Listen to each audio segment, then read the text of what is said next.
आप परिचय बताएं। अभिषेक परमार, बसपा का मैं यहाँ से सक्रिय कार्यकर्ता हूँ। क्या स्थिति है बसपा की? लोग कह रहे हैं कि लड़ाई में सुभाषपा है और सपा है। आप वहाँ कहाँ देख रहे हैं अपने आप को? भैया, आपको पहले मैं अवगत करा दूँ और आप लोगों को मैं बहुत बहुत धन्यवाद देना चाहता हूँ कि आप लोग इतनी कड़ी धूप में व्यू ले रहे हैं और सच्चाई को कवर कर रहे हैं। पहले आपको मैं बता दूं कि यहाँ से बसपा के ही सांसद हैं श्री अतुल कुमार राय जी, ये आपको ज्ञात होगा। वो हैं यहाँ जो मऊ जिले की बात आप कर रहे हैं, मऊ जिले में अरशद जमाल जी जो हैं हमारे पार्टी के, वो नगर पालिका के चेयरमैन हैं। सालिम अंसारी जी हैं।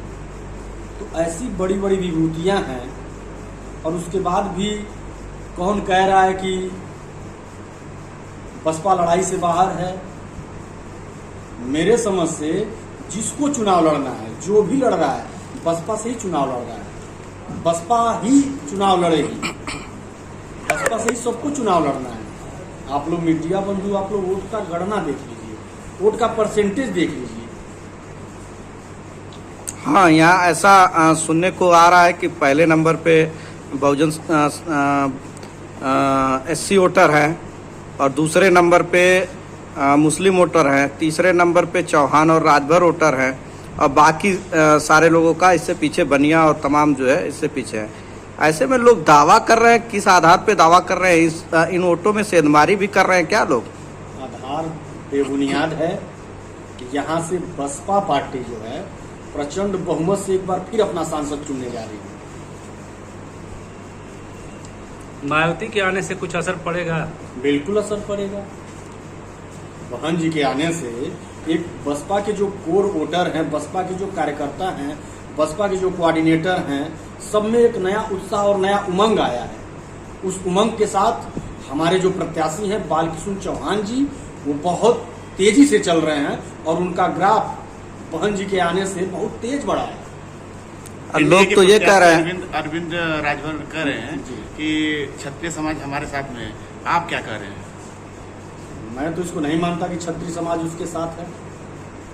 उनके साथ अगर रहता तो आज ही उनके पिताजी की एक वीडियो वायरल हुई है जिसमें राजा रानी का मुहावरा दे रहे हैं कि राजा रानी का बाबा साहब ने ही ऑपरेशन कर दिया, अब रानी के कोख से राजा नहीं पैदा हो रहे हैं, EVM मशीन से पैदा हो रहे हैं। मुहावरा किसके ऊपर दिए हैं? ये मुहावरा क्षत्रियों के ऊपर दिए हैं। क्या लग रहा है कि राजे क्षत्रिय रजवाड़े वोटर कौन थे? देश के लिए मरे कौन? देश के लिए बलिदान कौन हुआ? जब अखंड भारत का निर्माण कौन किया? जब गले कटाने की बारी आई, गर्दन कटाने की बारी आई थी, तो क्षत्रिय समाज सबसे आगे था। आज जो गर्दन गिनाने की टाइम आई है तो आप उन बलिदानों को भूल जा रहे हैं, गलत सलत आरोप लगा रहे हैं। तो पहले तो ये इनका जो बड़बोलापन है, ये चुनाव से इनको बहुत बाहर कर दिया है। ये इनकी पोजीशन तीसरे नंबर पे है, आप लोग देख लीजिएगा। क्षत्रिय वोटरों को लेकर लगातार फागू सिंह और अंकित सिंह गांधी लगातार कैंपेनिंग कर रहे हैं। उन लोगों से हम लोगों ने जब बयान लिया, उन लोगों ने कहा कि पूरा क्षत्रिय समाज ओम प्रकाश राजभर के साथ है। ये बताइए, क्षत्रिय समाज में क्या दो ही क्षत्रिय हैं घूमने वाले, और दो ही क्षत्रियों से पूरे क्षत्रिय समाज को जजमेंट कर लेंगे आप? ये बेबुनियाद है। तो राजा भैया की बात आप कर रहे हैं तो उनका तो रुझान जो है समाजवादी की तरफ है, और आपको कैसे फायदा मिलेगा इसका? यहाँ क्षेत्रीय चुनाव देख लीजिए आप, यहाँ क्षेत्रीय चुनाव ले लीजिए। अभी हमारे पार्टी के इकलौते विधायक हैं पूरे प्रदेश में, ठीक? वो जो है विधानमंडल दल के नेता है, उप नेता है, और उनका घर रसड़ा विधानसभा में है। आपको पता होगा कि वो प्रदेश के बहुत ही चर्चित विधायक और पूरे प्रदेश के लोकप्रिय विधायक हैं। तो वो बसपा का वोट है, और उमाशंकर सिंह क्षत्रियों के इतने बड़े नेता हैं और सिटिंग विधायक हैं, तो उनका जितना कोर वोट है सब बसपा को जा रहा है। लेकिन अभी चुनाव एक सप्ताह रह गया है, उमाशंकर सिंह का कोई न स्टेटमेंट आया और ना ही उमाशंकर सिंह फील्ड में आए, तो ऐसे में कैसे आप कह सकते हैं? देखिए, कुछ हमारे विधायक जी अस्वस्थ हैं, जिसको लेकर वो अमेरिका में उनका इलाज चल रहा है। और उनकी जो टीम है, उनके जो लोग हैं, अपने सिस्टम से अपने लोगों को, अपने वोटरों को जगाना और समझाना जारी है। बस 1 से 2 दिन में आप देखिएगा बसपा का ग्राफ कम से कम 1.5 लाख का उम्मीद हम लोग मान रहे हैं कि 1.5 लाख से बहन जी इस बार फिर अपना सांसद चुनेंगे। विपक्ष कह लोग रहा है कहते हैं कि उमाशंकर सिंह रसड़ा में काफी काम किए हैं, तो क्या उनके काम का भुगतान वोट देकर जनता बालकृष्ण चौहान को जिताएगी? बिल्कुल बिल्कुल जिताएगी, बिल्कुल जिताएगी। यहाँ पे जनता का ये रुझान है। लेकिन विपक्ष तो कह रहा है कि सारी भीड़ जो है बाहर की बुलाई गई थी मायावती के आने पर। ये तो विपक्ष जो भी बोल दे, विपक्ष की खुद ऐसी दशा हो गई है कि पैसे बांट कर ग्राम सभाओं में जा रहे हैं लोग, पैसे बांट कर भीड़ बुलाई जा रही है। और यहाँ बहन जी की भीड़ पैसे पे नहीं आती है। बहन जी का एक फतवा जारी हो जाए कि बहन जी का आगमन हो जाए। आप देखिए जनसैलाब कितना था मोहम्मदाबाद में, आप लोगों ने कवर किया होगा, देखा होगा कि उतनी भीड़ अभी तक किसी की रैली में हुई ही नहीं है।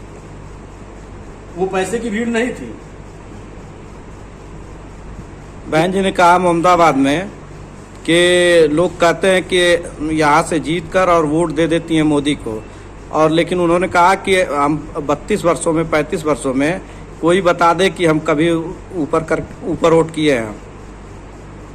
समझ नहीं पा बताएं फिर से। उनका ये मानना था कि लोग जनता के बीच में अफवाह फैलाते हैं कि यहाँ जीत कर लोकसभा और जो वोट प्रधानमंत्री का वोट होता है, चुनाव होता है, तो वो वोट जो है मोदी को दे देते हैं लोग।